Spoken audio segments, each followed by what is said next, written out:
Hey boys and girls, this is Wild Man Willis here. I'm doing a review of WWE TLC 2020, and I actually enjoyed this card.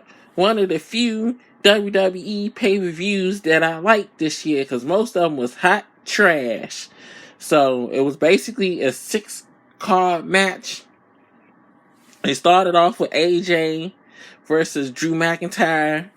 They was going at it for about good 30 minutes until The Miz came down there and cashed in his Money in the Bank case thinking he was going to win. But Drew won, so that's the end of the Money in the Bank until next year.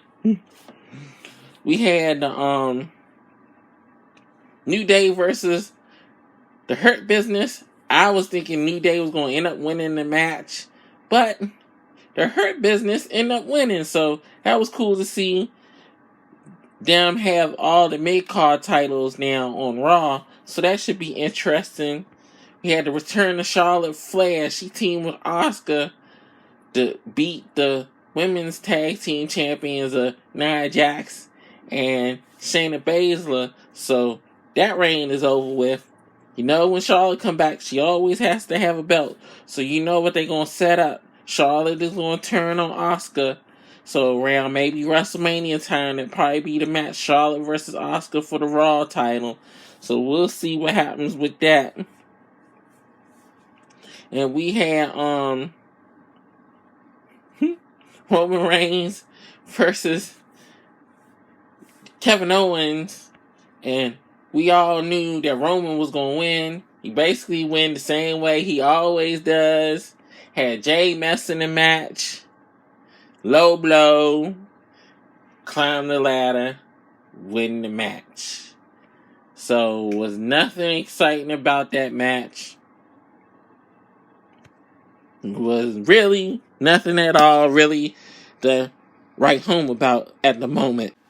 We had Sasha Banks and Carmella for the SmackDown Women's title. That was an okay match.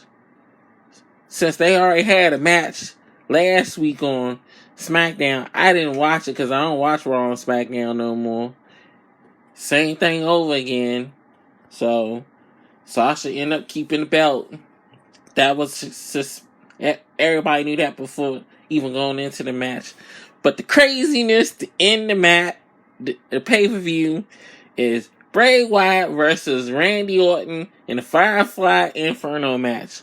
At first, I was like, I don't see no fire around the ropes like they normally do. But Bray had the whole arena on fire. So, Randy and the Fiend was battling back and forth and back, trying to burn each other. And then near the end, Randy got Bray up into the fire. It burned him, but Bray ran into the ring with the fire on him. It almost looked like it was CGI fire on him at first. That's what it really looked like to me.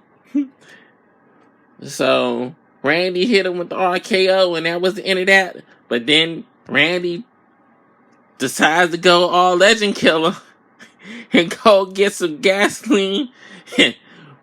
Like Bray Wyatt on fire. Of course, we knew that was a dummy sitting in the middle of the ring because they did a quick cut. People with common sense would know that. So hopefully nobody will get triggered thinking that they actually burnt somebody alive on a wrestling match. But that was cool to see. To me, that was the highlight of the whole show. So all in all, I had fun with this pay-per-view. Good way to close out the year because most of the WWE pay-per-views this year was hot trash. So, this is Wild Man Will signing off. See you next time.